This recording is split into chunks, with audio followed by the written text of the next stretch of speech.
Hey class, this is Mr. Clark again, and this is History 20, Chapter 4.1, Macedonian and Hellenistic Empires and the Rise and Fall of the Roman Empire. Next slide. By around 338 BCE, Philip of Macedonia had subdued the Greek city-states and had created an empire. The Greek city-states, which had flourished in the 5th century BC, had fought each other, had fought rival Persia, had created this magnificent culture, was conquered by this force from the north, Philip of Macedonia, and he created an empire there, doing something really that no Greek city-state had been able to do. Next slide.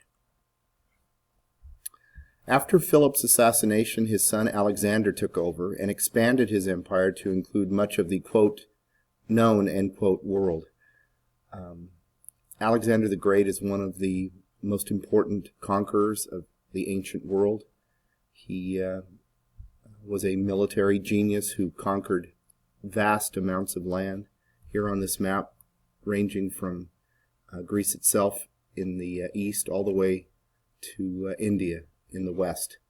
And this became one of the great early empires of ancient history. Next slide.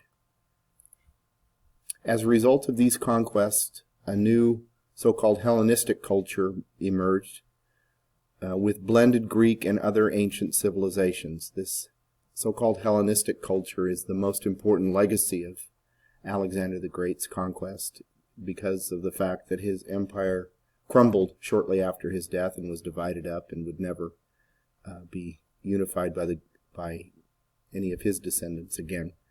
But the culture that emerged mixed the cultures of Greeks and Central Asia. Next slide.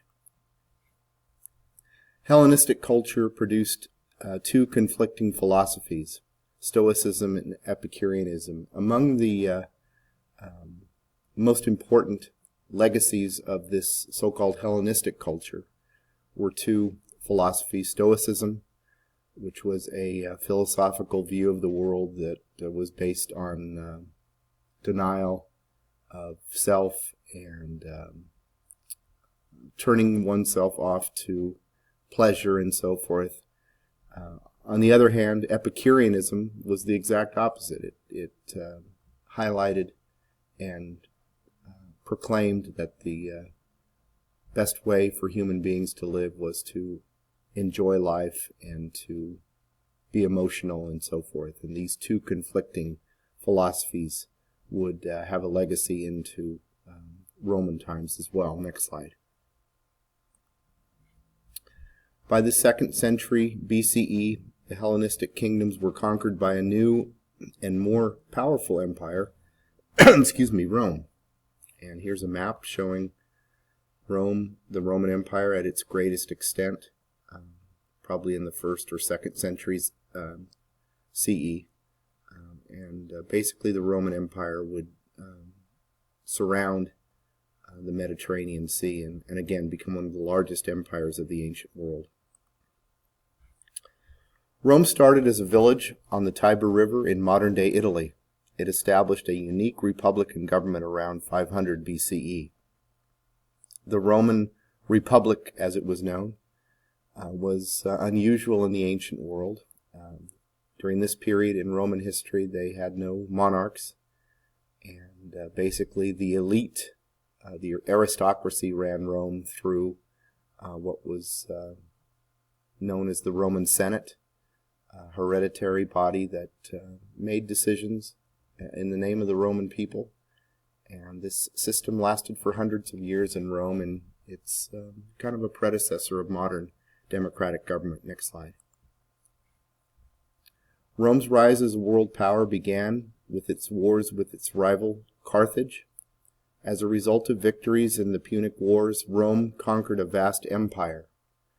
The Punic War, or wars, was actually a series of wars that was fought between Rome and the North African city-state of Carthage.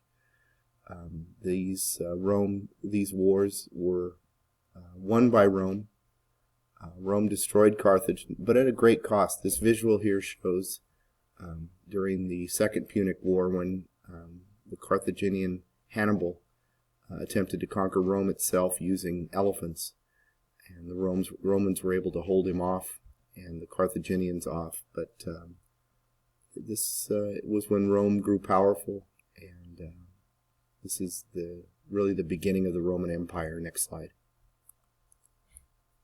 Julius Caesar seized power in 49 BCE, and this brought an end to the Roman Republic and turned Rome into a monarchy. Julius Caesar was a general in the Roman army. He was very ambitious, and he used his military might to establish tyrannical rule in Rome. He became a dictator, and after his assassination in 44 BC, there was turmoil temporarily, and then one of his relatives, his heirs, Augustus Caesar, became the first true Roman emperor, and this would begin a tradition of monarchy or empire in Rome for the next 500 years. Next slide. For the next 500 years, Rome had dozens of emperors. Some were good, some were not. The length and stability of Roman rule is remarkable, and it's one of the great empires of all time. Next slide. Roman civilization is famous for many things: its law, its language, and its engineering. Roman law forms the basis of many legal systems. European and American ideas come from legal ideas, can trace their origins back to Roman law. Language, the language of the Romans, Latin, is the root language for many of Europe's modern languages, including Italian, Spanish, and French. And Roman engineering is still present. Many Roman roads are still used today. And here, this visual shows the remnants of a Roman aqueduct system that they were expert at building. The Romans were among the great builders of the ancient world. Next slide. The empire began to weaken in the 300s, should say Christian era, not BCE. In order to cope with numerous issues, Roman Emperor Constantine, who reigned between 306 and 337 CE, divided the empire. Constantine, Rome's first, I shouldn't say Rome's first Christian emperor, but the emperor who made Christianity the official religion of Rome, decided to split the empire. He moved the capital city of Rome from Rome itself to a city he called Constantinople. Today it's Istanbul. And temporarily anyway, this helped to preserve the empire, but it also divided it and would eventually weaken it, certainly weaken the western part of the empire. Next slide.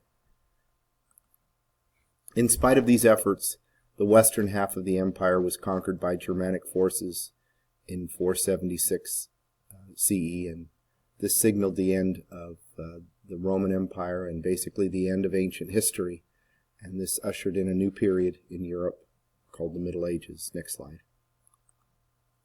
And those are the video lecture notes for Chapter 4.1. See you later.